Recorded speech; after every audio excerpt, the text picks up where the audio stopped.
It's Shana Meyerson of YOGAthletica in Los Angeles, California. Here today to teach you, ta-da, Baddha Konasana. Now, Baddha Konasana. We're going to start with a little bit of vocabulary. This is going to be a video for beginners. So, Baddha Konasana actually means, Baddha means bound, Kona means angle. So this pose is actually bound angle pose. You may know it as butterfly. That's a really good first grade version of the name. Maybe you've heard it as cobbler pose, which it's funny because when you hear that, you're like, oh yeah, that must be the real yoga name. But in Sanskrit, it's Baddha Konasana. Let's get into it. Now, beginners. I'm going to suggest that you have 2 blocks nearby, just in case. Now, people always ask me, what kind of block should I buy? For me personally, and I'll put some links in the description and also in the linked products, I like the ones that are thick. So that is, I wrote it on my hand so I won't forget, 4 inches by 6 inches by 9 inches. Okay, back in the olden days, this was the only size they made. I also like the really light foam kind, like really light. You could tell, I'll drop it and it sort of bounces. They also have heavy, dense ones. The reason I like the light ones, foam ones, is that they're stable enough to put pressure on, but they're soft enough that it doesn't hurt when you put pressure on them. Also, I find those little tiny half blocks to be useless. So, invest in a couple of blocks. I have about 20 of them. Not that I use 20 at a time. I am a teacher after all. But I do sometimes use 4. So 2, 3, 4 blocks. Great to invest in. Let's start off with the basics. Okay. Baddha Konasana, when we were little, we learned it like this, right? Take your feet together and try to get your knees down. We're going to forget about like the up and down flying parts. I hope you're old enough to understand that the up and down flying parts are not really the parts that have anything to do with yoga. So we took our feet together and then we pushed down, and if we really wanted to get really good at it, we actually pushed down. Okay. In yoga, remember that we are very focused on safety, mindfulness. We are not trying to force ourselves into poses so we can go deeper. We're trying to get a good stretch so we can be healthier. Now, you may notice that when I'm just sitting here, my knees sort of just plop open. Let me give you 2 keys that are going to help you just in the very, very beginning to go from here to here. The first one is, when we're little, we learn to pull our feet together, right? But as adults, we're actually not going to do that. Instead, we're going to take our feet and open them like a book. So imagine the outer edges are pressing. And by the way, everything will be easier if you put your hands behind you. I'm on my fingertips. I'm not putting pressure on it, and just sort of push forward a little bit.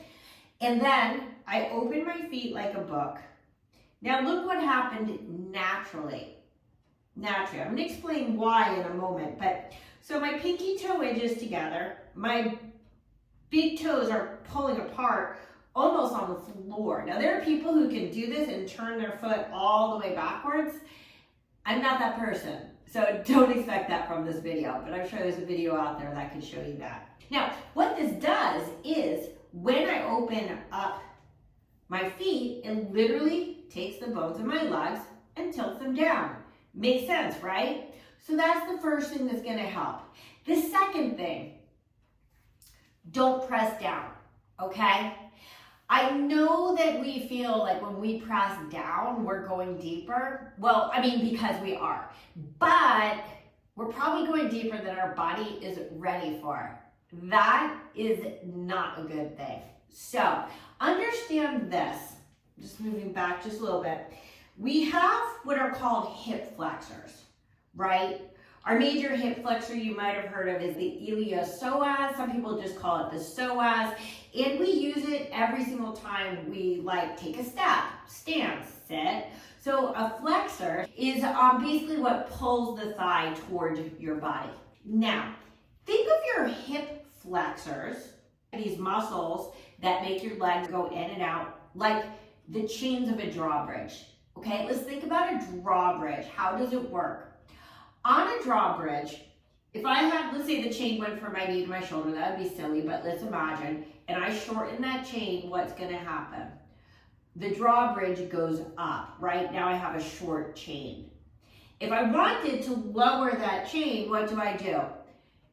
I take the I hope I'm going in the opposite direction, but I take the drawbridge out, right? Because now I have a long chain and it allows the drawbridge, my leg in this scenario, to fall down. How does this apply to your body? Instead of thinking what every single person thinks in this pose, which is, must get my knees down to the floor, instead, think about pulling your knees away from your hips. What's that going to do? It's going to take your hip flexor and it's going to lengthen it, just like a drawbridge. So instead of forcing myself down, so again, feet together, all I'm going to do, I'm not going to do anything with my legs other than open my feet. Look how low that went. Now I take my knees and I pull them out. Now I know it looks like they're going down, but honestly, all I'm doing is pulling out. Now, if you are less bendy, okay, your Baddha Konasana may look something more like this. Okay, I'm going to give you some tips if this is you, or even if you are somewhere in between. First of all, how do you know if you need modifications? Basically, if your spine has to round and or it falls behind the line of your hips, you need a modification. If your knees are super high, you need a modification. So, first thing we're going to try is, remember, we don't want the spine to fall behind the back or around. So, the easiest fix for that is, can you put your tailbone against a wall and try it from there, okay? Now again, having my hands on the floor helps, but can you get your tailbone and your shoulders to the wall, even if you're here, but can you get a straight spine that is not rounding backwards, okay? That's the first question to ask yourself, and if you can do that at the wall, terrific. If the wall does not provide enough support, take a block, place it under your butt, and you'll find that by elevating the hips, the knees are actually quite naturally going to drop down towards the floor. So this is a great way to passively open your hips. That's number 2. Number 3, if you're super, super tight and neither of those things is working, but you really, let's say that you're here, you're pressing down and it just feels like a ton of work, right? Like this shouldn't feel like a ton of work, it's a stretch. So you can, if you absolutely need to, take the blocks and give yourself a little support under your legs and then hold onto your feet and sort of pull forward. This way, it won't feel like a terrific strain on your hips. Now, one more note before I wrap up. Realize I haven't smiled much in this video, have I? But one more note before we wrap up is that Baddha Konasana is actually a forward fold, okay? So yes, if you are tighter, I highly recommend, let me show you from the side what I'm doing here. I highly recommend taking your hands behind you and sort of pushing your chest forward. Hopefully by now, if you've been watching my videos for a while, you know every forward bend has an element of a back bend. Now, ironically, there's actually a version of Baddha Konasana that super rounds in. I'm not even sure why they do that. And it's pretty much the only exception to the every forward bend has an element of a back bend rule, except for Uttanasana. Anyway, ultimately this pose is a forward fold. So if it's super tight, put your hands behind you. If you're okay, hands go forward, walk them forward. And as you do, make sure your tush does not lift up. So I like to sort of push back with my hands to keep my hips low, even as I fold into the pose.